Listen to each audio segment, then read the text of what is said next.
Israel right now is a safe haven for pedophiles. Well, I'm finally getting around to making the video about Candace Owens' claims about Israel. I know several of you have asked me to do this, and I am finally doing it. I had to take a little bit of a break just because I had a lot of personal things. And I also just want to say I really appreciate a lot of you guys encouraging me to do these videos. Sometimes you question whether you should be doing them or you're supposed to be doing them, but I feel like God is faithful to continuously let me know what he wants me to do and what he wants me to say. And he does that oftentimes by your encouragement. So I really appreciate that when I'm questioning, like, I want you to have me talk about things that you want me to have me talk about and not just things that maybe I'm interested in or feeling fiery about. So, okay, without further ado, I am going to get right into it. And really what I'm going to do is I'm just going to give you the highlights on her two main claims that bring her to this conclusion and this assertion that the modern state of Israel is one, a cultic nation, and then two, was created as a haven for the P word, by P words and other sexual deviants, and then also a haven for P words. On the basis of the fact that you're Jewish, Israel right now is a safe haven for pedophiles. Okay, that is protecting pedophiles. So we're talking about men like Leo Frank who rape little girls, know that they can go, if they're Jewish, they can go to Israel and they'll be provided a safe haven. Let's get into it. Okay, so the first actual assertion by her for supporting this claim is that it was created as a haven for P words, by P words. And here is how she kind of connects that and makes that claim. So one, she bases it on them being may have been founded by Frankist in, I believe, episode 35. She also talks more about Israel in episode 47 and several other ones. It's an ongoing theme. So I have watched multiple videos and I'm going to clip some of those for you here. Is that there is a religious cult that is known as Frankism. Okay, you can look this up, look up Jacob Frank and Frankism. They pretend to be Jews. They are not Jews. Okay, they practice incest and pedophilia as a sacramental rite. So her Frankist assertions, and if you don't know who the Frankists are, I'm going to give you a brief background so you can understand. Frankists were founded by Jacob Frank. He's an 18th century Polish prophet and founder of the Frankist sect. I'm going to read off notes a little bit here so I can get this right. They practiced radical mystical beliefs and sometimes promoted doing the opposite of Jewish law, breaking taboos to reach redemption. So it was basically a heretical group. They are not Jewish in religion. They were Jewish in ethnicity. They're a cult, definitely evil, practiced a lot of sexual deviance, definitely were accused of that by rabbinical groups and Catholic groups of their time, and they practice sexual rituals and things like that. There is no evidence that historians show of the P word being involved in these rituals, but that has been asserted by Candace, and she's pretty relentless about it. And one of the evidences for this P word involvement comes in with a guy by the name of Leo Frank. The fact that I learned from Gershom Scholem, an Israeli historian, that Leo Frank, just so you guys know, is a direct descendant of Jacob Frank.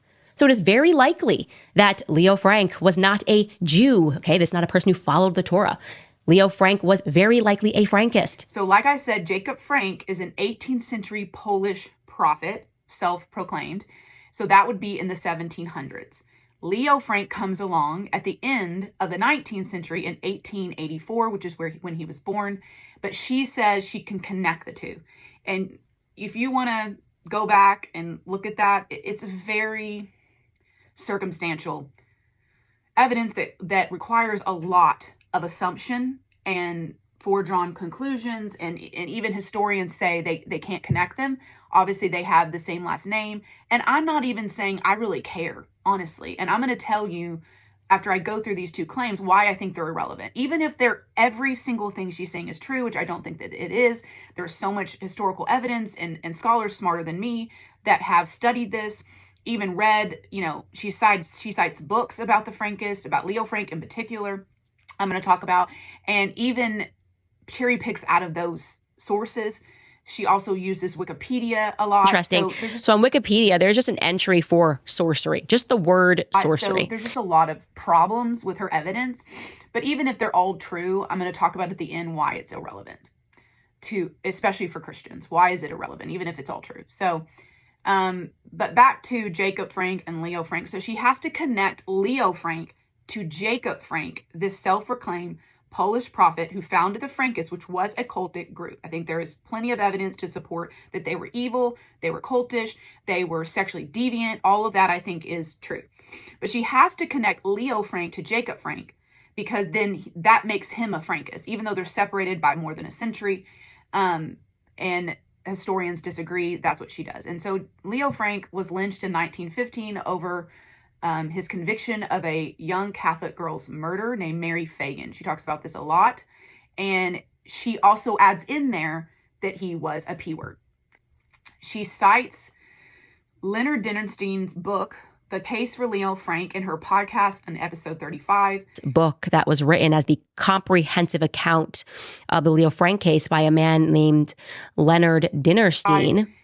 And she gives evidences from that book to support her claims. But what she also fails to do, and this is very typical Candace, is that she cherry picks evidences out of sources or out of things people said, does this all the time with Charlie Kirk, or some of their actions, but she leaves out a bunch of other stuff. So in that same book that she uses excerpts from to support what she's saying about Leo Frank and his guilt, she fails to mention that what Leonard Dinerstein does in that book is he gives the case for his guilt and his innocence, and then concludes that he can't really come to a conclusion on whether he's guilty or innocent. The other thing that she does is she completely disregards that the judge in the case later, after his conviction, regretted the decision, appealed for his clemency on the death penalty, which the governor, under over 1,000 death threats to him and his wife, granted. So this was a very controversial case. I don't know that we'll ever truly know what happened. Sentence. Now, he was lynched by a mob, and why this matters, not only because she's trying to connect him to Jacob Frank and this cultic group and the P word and all those things, and then asserting that he was definitely guilty, like that's what she's asserting, is that the ADL was used his case as a reason to be formed. So she's saying the ADL was formed to protect a P word and a murderer, right? So that's what she's saying the ADL was founded for. And in the midst of that, the father of modern Zionism, which is Theodore Herzl, she's saying that he was also connected to this group, which is one of the reasons why he wanted to form the modern state of Israel, was to, again, be a haven for P words, for sexual deviance, for Frankists. And that's why she quotes and says that the modern state of Israel may have been formed by Frankist. So all of that is kind of her evidence, and she walks through it in more detail, but that's the gist, is that it, from Jacob Frank to Leo Frank to Theodore Herzl, that they're all connected in this rather disgusting Frankist group that was not Jewish in religion. They were Jewish ethnically. And then the founding of Israel came about through the forming of the ADL, Theodore Herzl, the father of modern Zionism in the 19th century, and completely disregards the Holocaust, like completely disregards millions of Jews having no homeland for thousands of years. That's not a thing. Like, that's not a problem. Only talks about these things as the reason for the forming, like the real reason, right? Because she is the only one that has the truth. And if you see my post on how to know you're in a cult, that's one of them. Another way to know is if your leader starts getting dreams. Had a vivid dream this weekend, and Charlie came to me and he told me that he was betrayed. There's nothing and no one that is going to stop the truth from coming out, and it is going to have international consequences. Take that to the bank. Quote me on that. Interestingly enough, Jacob Frank fancied himself a prophet as well. She's getting dreams and visions about what happened that no one else is getting. Like, she's getting prophecy that no one else is receiving, but she's receiving them about Charlie Kirk being betrayed. And I just think that's a really interesting connection there. So sometimes it's the pot calling the kettle black, truly. Okay, so that's her first claim, Frankist origins in the state of Israel, founded by P words. Her other kind of evidence she claims on this whole P word thing is that they don't extradite P words. So people convicted of P word, they don't extradite them in the state of Israel today. And that is true. They don't extradite any criminal from Israel. Any Jewish person, they do not extradite them.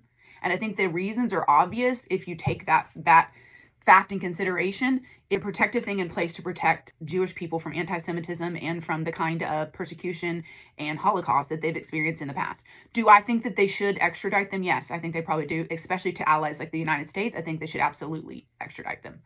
But that to say and take it out of context that they are a haven for P words because of that law, but actually protects all criminals. And it doesn't mean they're not punished in Israel. So she leaves all that out. It doesn't mean there's not punishment and laws against it. She leaves all of that out and only says it's a haven and also founded by them. You see how this kind of works, that she cherry picks history. She plucks people out, evil people with the Frankist and those kind of things. And maybe Leo Frank was guilty. I'm not even here to say whether he was or wasn't. I'm just here to point out that she completely disregards the evidence for his innocence and only looks at what she wants to look at to support her narrative that the state of Israel is evil and founded by P words as a haven for P words. And then the same thing with the law. She doesn't give you the full context. She just says that it's, basically a sanctuary for them. But in reality, they don't extradite any criminals at all. And it's illegal to be a P word in Israel, and you're still going to get punished. They just don't extradite you. And I think they should. But I'm just saying that's how she does it. Okay, so the second claim is the Star of David being the Seal of Solomon. So you can kind of look into this if you want to, but she associates it with the Star of Rembrandt, a star that was associated with ancient false gods like Molech and things like that mentioned in the Bible. And here's what I'm going to say about that. The Seal of Solomon, depending on where you look, now if you look on Wikipedia, which she loves, you're going to see the Star of Rembrandt, you're going to see the images she uses in her podcast, and you're going to see that they look like the Jewish star of what we know as the Star of David.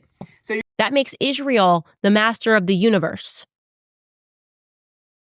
And that's troubling because this is a state that has a hexagram on their flag. Okay, they're even lying about the history of the Star of David. It's a hexagram. It's a cult.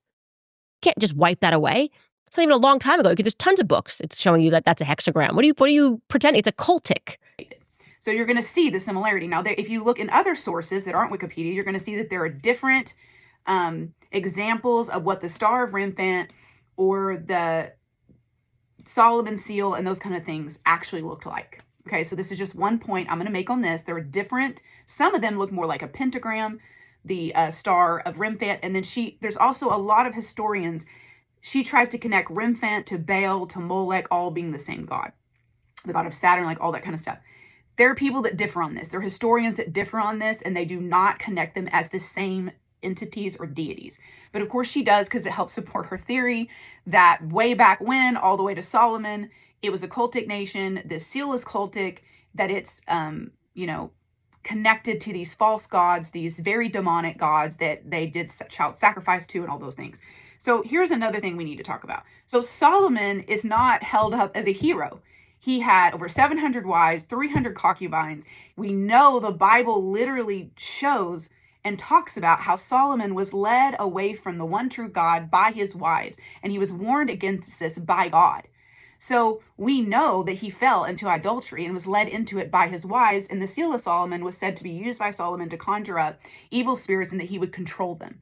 So I don't know if this is true, but again, it's irrelevant because what this shows is Satan's work all throughout history. It's literally documented all throughout the Bible that Satan and his evil plans are always going against God's chosen people and then against us as believers and as Christians later in the story. But the whole Old Testament is literally the chosen people of God being under attack by the enemy, led astray often by his ploys, by his plans. So he has been at work in the Jewish story since the garden, right? Since the garden, he's been at work in corrupting man, but he's been going up against the Jewish people since their inception, right? So he's been going up against God's plan, more importantly, since the beginning. That has been what Satan is doing. So we see this in Solomon's life. And I would argue that let's say that the Frankists were part of the establishment of the Jewish state. They weren't the only reason for the establishment of the Jewish state. And if I'm Satan and I have been at work against the Jewish people for all of this time, all throughout Scripture, all throughout mankind, since the beginning, do you think that I'm not going to have a few plans in place if the state of Israel ever comes back into existence and is reestablished? Because you think Satan wasn't involved in the destruction of the state of Israel and then the naming of it as Palestine by the Romans, which is actually in the original language, Philistia, their ancient enemy? Do you think Satan wasn't involved in that to completely rip apart connection from their historical homeland that God gave them? You think he's not involved? You think in the modern times he wouldn't have evil men in place and at work? Let's say if everything that she said was true, or that he wouldn't have them in place and at work in case this modern state of Israel was reformed? Of course.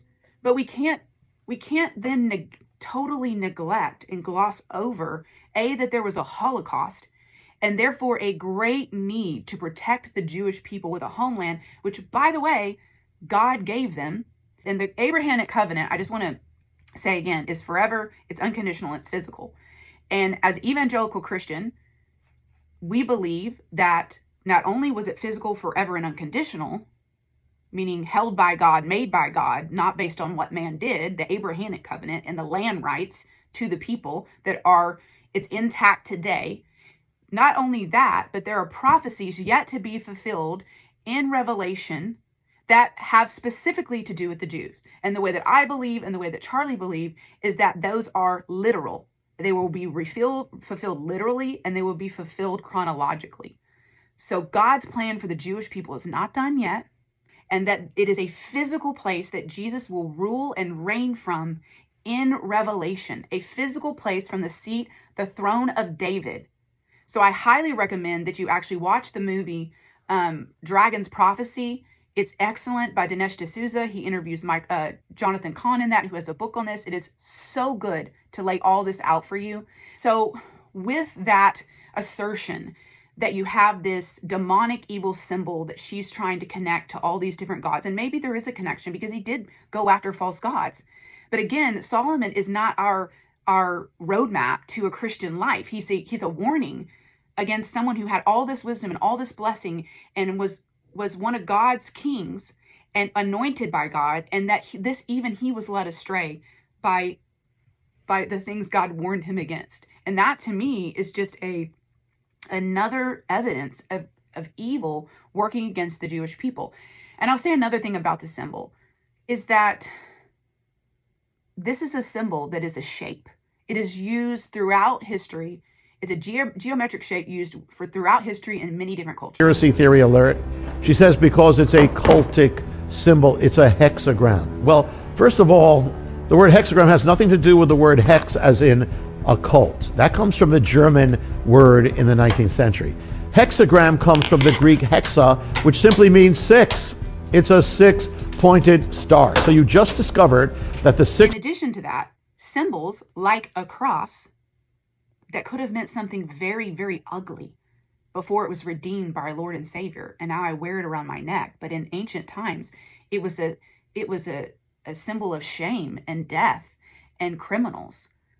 And you look at something like the way the rainbow has been twisted, and you think to say that symbols can't change and in their meaning to different people throughout time. And I think a pretty big one for the Star of David, which we know it as now, or as she wants to say, Solomon's seal, is that it was the shape that they had to wear on their chest when millions of them were massacred and murdered, men, women, children, in the Holocaust that actually happened. This is our never again, okay? This is a Holocaust. A Holocaust just happened. A real Holocaust just happened. We will never forget this. You need to tell your children what happened. Even though she likes to contest and really play down the Holocaust. And I would say in many ways be a bit of a denier. So that's really convenient, though, when you only want to focus on this other side of things. But symbols can change throughout time in their meaning to people. And when people die with that on their chest in mass, in gas chambers and in concentration camps, simply for being Jewish, I would say it becomes a pretty strong symbol for unity and identity of the people, because that's what it was used for, is their identity. So I have a big problem with the way that she kind of lays that out and cherry picks things once again to support her argument. But like I said, I'm going to tell you why it's irrelevant. And that's kind of what my whole point is with the Star of David and even the Frankist. It's irrelevant to who God says the Jewish people and the state of Israel is. It's irrelevant because his plans are perfect and he will use all evil, everything that Satan meant for evil, for good.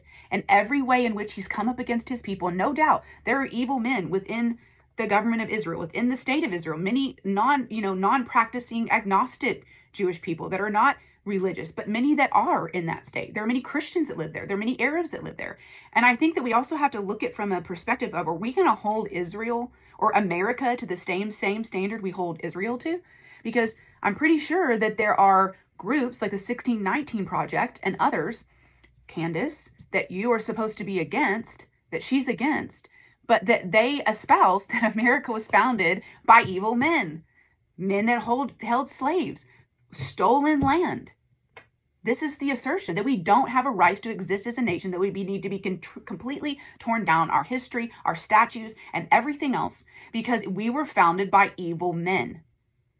Even though we as Christians and conservatives see that God was in this and that he established America with Christian principles and that it has brought about the end of slavery, even though it was known all over the world before the establishment of Western Christian, Judeo-Christian values, the statement you hate so much, Judeo-Christian, it comes from the Bible. Our shared values as Jews and Christians is found in the Bible, in the Old Testament. And it is the bedrock. Deuteronomy is actually the most quoted book of all of our founding fathers. Deuteronomy. So should we say America doesn't have the right to exist? Should we say that America is evil because there were evil men involved? Because there were maybe some things that were done that were wrong? And how much more should we support the nation of Israel as their right to exist? I'm not saying we can't criticize the government again for the thousandth time, so please do not comment that, because I believe you should absolutely be able to criticize any government. And that's why I am so pro First Amendment and free speech, because that is our right. And it doesn't make you anti-Semitic to criticize the government of Israel. But to say that because there is evil men involved, well, we can say it about America and any other country in the whole world. That is where Satan's domain and dominion and what he works, the principalities of the air. We do not fight against flesh and blood, but he has dominion over, he has so much, he is not bound, I guess is the point. And he specifically loves to get involved in world leaders and to oppress people and to cause corruption and to cause evil within places where you can have a lot of influence. And the chief among these would be political leaders and people that lead nations. And to say that Israel is immune to that, I would think they would be more inundated. But it doesn't change God's plan. It doesn't change that what his plan is for Israel, or that he gave them that land. So are we going to hold America to the same standard as Israel? And then also, what about the country that was formed at the same time as Israel? Or we can complain about Pakistan that was ripped out of India to be a Muslim state, and the 14 million displaced people that resulted from that was, let's see, what is the numbers? 10 times as many as the refugees displaced by Israel being formed. You know, it was formed around the same time, because you don't ever hear about that. And no one's talking about how Pakistan has the right to exist. And Pakistan never existed before. Israel was reformed all these years later, which has literally never been done. Guys, that has to be the hand of God. To be reformed like that has to be the hand of God. He has protected his people like he said he would. And he will gather the remnant. That's what the Bible tells us. So you should see God's hand in this, if anything, against the powers of evil that are at work in this world. And again, I think that movie does that really, really well. So and then are we going to hold the Arab states to the same standards of Israel? Do they have evil men at work? Do they so people want to have people on talking about persecuting Christians in Israel. So it's ridiculous. But are we going to look at the other countries surrounding them? Are we going to look at all the Christians being martyred right now under Muslim rule? Are we going to do that? Like, we need to think in this context of, okay, rules for thee, but not for me, I guess. Like, all these rules apply to Israel, but nobody else. And I really want to just encourage us to have a biblical lens on this. So even if everything that Candace is saying, this is my conclusion wrap up, even if everything she's saying is true, it's irrelevant to God's plan. It's irrelevant to who he says the Jewish people are and who the state of Israel and those land rights belong to. It doesn't matter. We know how Satan works. We know his evil ploys and plans. We know his handiwork. His fingerprints are all over it to get the world to see Israel as the great evil when they're the chosen people of God, and he gave them that land. Isn't that just how he works? And to use Christian conservatives to do it. And some of the people out there talking, I think they just don't know. I really believe that. But there are other people like Candace that I think really have a sinister agenda. I think there is hatred and a lack of maybe some biblical understanding, but I don't really see this room being left for perhaps the great evil in all of this is Satan's manipulation and confusion to get you to make God's chosen people out to be the enemy of the world once again. Okay, I feel like we're an occupied nation.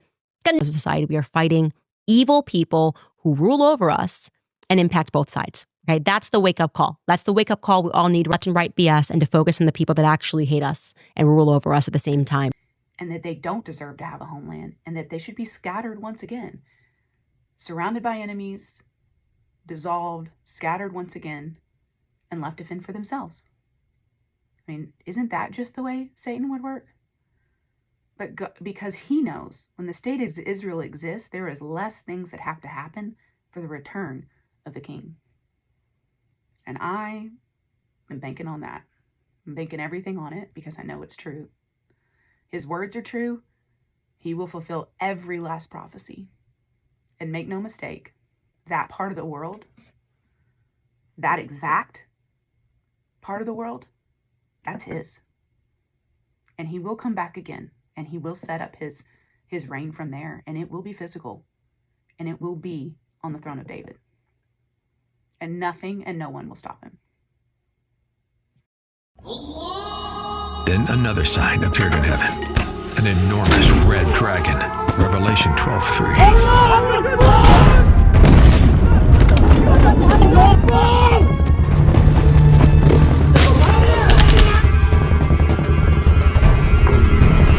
Once again, an armed attack in the Middle East, but this time it's different. October 7th was the devil's holiday. I was there and seeing with my own eyes and seeing them laughing and killing and having fun with it. Because if you don't open the door, they are going to kill you and they are going to kill me, so please open the door. So who are the Jews? Who are the Palestinians? And whose land is it really? Could the fate of the world, of humanity itself, be somehow tied to this place? The nation of Israel is a resurrected nation. So what if there was going to be a resurrection of another people, an enemy people of Israel? The Bible speaks about this whole war as a dragon representing the enemy, attacking a woman representing Israel.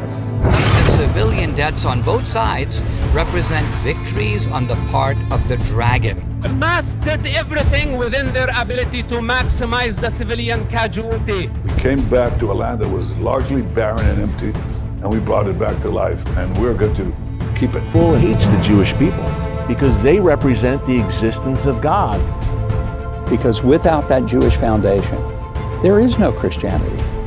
If we're approaching the end of time, God will reveal himself more and more dramatically. Speak back through the stones. The story that they've been telling is that Israel is a colonial project. The problem with that is the city of David. We are an inconvenient truth. Are you aware of any significant archaeological finding that contradicts the Bible? No. God's word stands firm. The dragon will not prevail. Your message here is become a dragon slayer. The dragon stood before the woman who was about to give birth, so that when she bore her child he might devour it. Revelation 12:4.